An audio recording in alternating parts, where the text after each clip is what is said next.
Thanks, everybody. Let's go for a little ride. So first off, shout out to Anand over there on the sidelines, who helped majorly do everything you're going to see today. He's got a little throat thing, so we're going to take over from here. So I work on the .NET SDK and MS Build, and I really want you to upgrade .NET. There's a whole bunch of reasons for it. You all may be familiar with Stephen Tobe's Perf Bible that comes out every year. But maybe you have internal company processes, or maybe you want access to some new APIs that just came out. But every year you've got to make this choice. Am I going to upgrade? When am I going to upgrade? How am I going to stagger it across the many different repos and apps that my teams manage? And most importantly, how can I justify this to my management when it takes, X amount of time? And first off, I want to say I'm sorry. We put you on this treadmill and we're doing it for the best reasons possible. But there's good news, because we have some tooling now that I'm going to show you that will help mitigate the cost of this treadmill we've got you on, right? So the tool is Copilot-powered app modernizations, upgrades for .NET today. And it's available in public preview today. Everything I'm going to show you, you can go to the VS Marketplace and try yourself right after this talk, which you're all going to do, right? And some of the things I like about this that we're going to go through are it kind of teaches you how to do a good upgrade by making a plan and showing you what it's going to do. It automates processing through all the steps of the plan that we're going to check out. And when it encounters problems, because eventually everything's going to encounter problems, it pulls you into the loop so that you can provide that expertise that you have to assist the agent in completing your upgrade experience. And finally, it's deeply integrated with Git so that at every step along the way, you have confidence that the decisions you're making are not irrevocable. You can go back and investigate and inspect what has been done. No more words. We're going to see some things now. So what I've got here, we're going to go through maybe some of the snippets that you saw during Satya's keynote, or if you talked to us at the booth over there. This is the eShop on Web repository that some of you may have seen before, kind of customized for this app modernization use case. It has a variety of different projects in it. We've got some web APIs, we've got some Razor views, we've got Blazor admin pages and shared libraries, the whole kit and caboodle. We've also got some integration tests and unit tests here. So, just a little slice of something that we need to, make money or solve some customer problem. But this repo is on .NET 6, and as we all know, right, that's out of support now. So we need to get it onto at least .NET 8. So what I'm going to do is I've installed the VS extension for Copilot upgrades for .NET into my Visual Studio. This is VS 17.14, the same stuff that released last week. And I'm going to, in agent mode, ask agent mode to help me upgrade this solution to a newer version of .NET. We're going to be doing this in chat, and we're going to be doing it live. So I apologize if there are typos. Because we have this extension installed, we will get this ability to enter into an upgrade flow where the Copilot tools for upgrading .NET can help you walk through the process of doing an upgrade for this repository. When you're starting a journey, it's important to know where your destination is. So we're going to pick a destination of .NET 9. As we go through this, I'll be clicking on the text options, but because this is a contextually aware LLM, you can just type stuff in. We are working on Git, so we need to know what branch we're going to work on and what branch we're going to go to. The tool is going to try and make sure that you're working from a clean state. And we're going to do a little bit of bookkeeping here and tell it the names that it's generating for this upgrade are fine. And then it's going to take a look at our workspace that we have here. And it's going to investigate the kinds of projects we have, the kinds of dependencies we have, and the relationships between those projects and determine their ordering. After it does that, it is going to have a tiny problem, and we're going to retry it. So what it's trying to do here is inspect our project and create a plan for how we're going to do this upgrade. There we go. So after it inspected our projects, it wanted to make sure that we were aware that there are dependencies, package dependencies that we have that have vulnerabilities. I am a conscientious developer, as I'm sure everyone here is. So we're going to include those in this upgrade so that by the time we're done, we have a clean slate to build off of. So with all of this prep work done, the tool is going to, or GitHub Copilot is going to generate an upgrade plan for us that we will be able to walk through and investigate.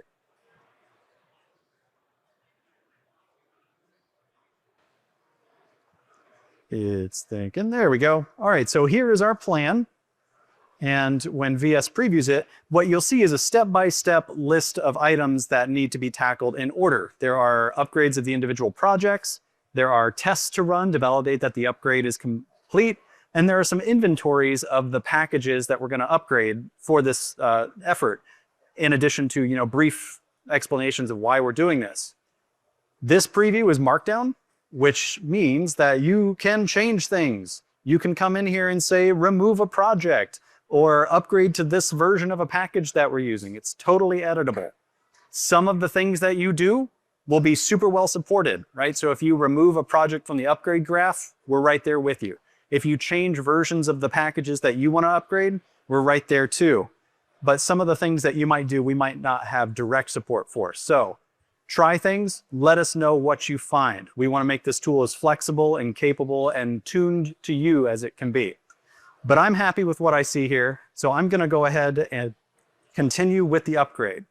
We have now entered the second phase of our upgrade. The first phase was all about building the plan, working with the tool to see what it thought we needed to do, understanding what was going to happen, and then getting ready to go. And now we are in the second phase, which is executing that plan. In Visual Studio, you get this nice visual representation of what we're doing at each step along the way. You also get the same content over on the right-hand side here, but in the detail view, you see details about each step. One thing that's also nice is that as each project is getting updated, once it's completed, you can go to this Changes tab to see a sort of executive summary of what exactly had to change. So there we go. Now that we're done with Blazor Shared, we can see that this was a very simple upgrade.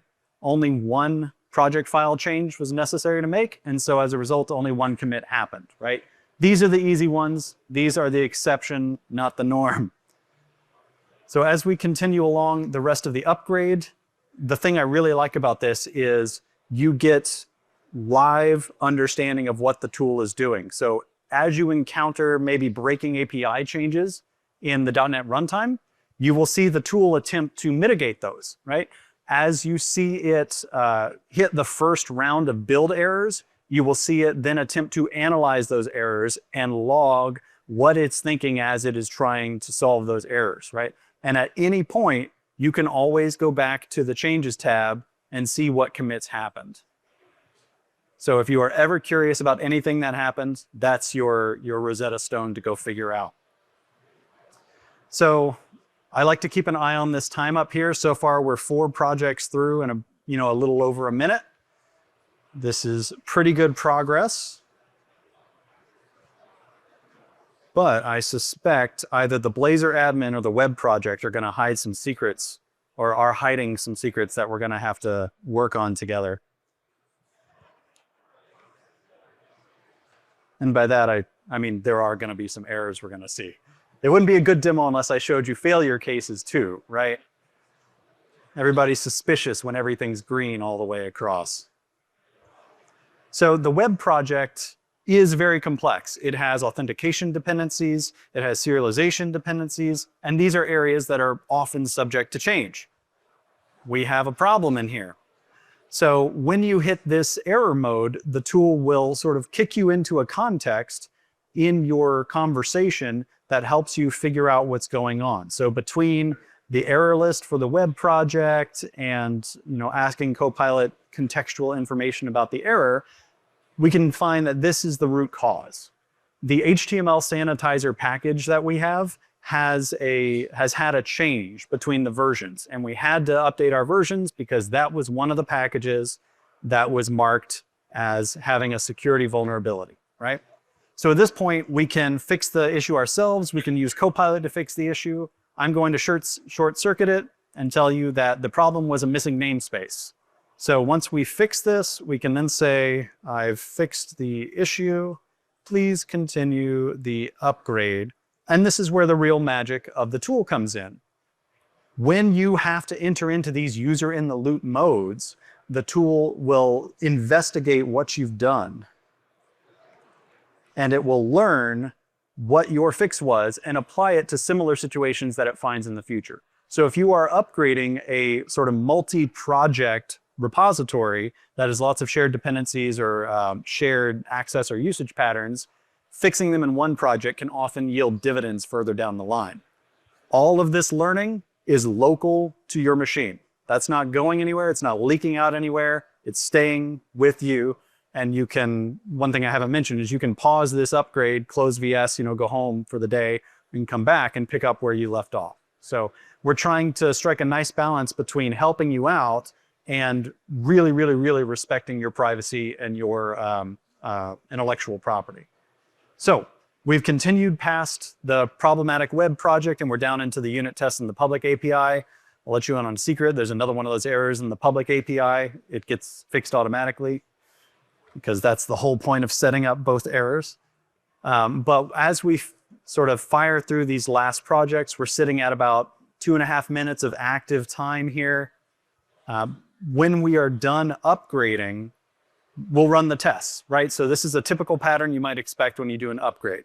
Work your way through the code changes, building continuously as you go, run your test to make sure you're still green, and then when you're done, push it up to CI and see what CI thinks. So this is a pattern that we are trying to help you fit within here as well. So spoilers, all the rest of this should be green. So with the couple minutes that we have remaining while this is crunching, I want to talk about sort of what's next for this. What I've shown here is a core-to-core upgrade on VS. When I think about the future of this tool and when we're planning about the future of this tool, there are sort of two axes of where we see investments here. And one of those are on functionality, which is a key request of like framework to core upgrades, that kind of thing. And then availability, which is using this tool in more editors than just VS Code, because teams are heterogeneous now, right? So those are the axes that we are going to invest in to make .NET upgrades powered by Copilot even better than they already are. So the tests have greened up. It was such a non-event that I didn't even call it out until now. At the end of the upgrade, the tool will sort of aggregate all the changes that it made and give you one last markdown report that describes the changes that were made to each project, the packages that were upgraded, the commits that all of those things were in, so that you have an artifact of everything that happened. And if you need to put that in some artifact storage or as the content of a PR, it's right there for you. Today, you get a little summary of the test results and some suggestions for where to go next. This is an area we're super interested in. As you try this out, what information would you like to see there? We want to hear from you. So that's the upgrade. At this point, the migration to .NET 8 is done. We're building, we're green. We can create a PR and push this up. And that is the end of the demo. We've been testing this internally with both first parties at Microsoft and external users for quite some time now, and people are very happy with it. I am too, but it's more important that you see that all of these other people are as well.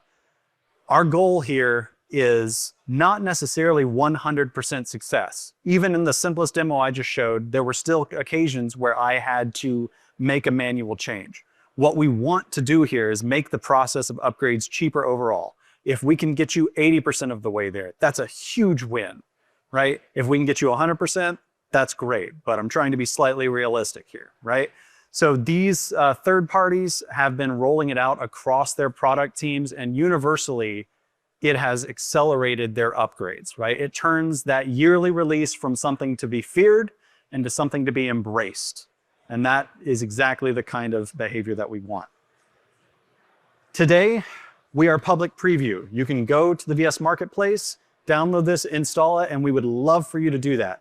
The only thing you need is VS, ideally 17.14 with agent mode, and a Copilot subscription. Any subscription will do. The only difference is like the token counts and that sort of thing that you have access to. We'll make use of whatever you bring to the table, all right? So please go download GitHub Copilot app modernization upgrades for .NET, try it out, send us feedback, and help us make it the best tool it can be. Thanks so much.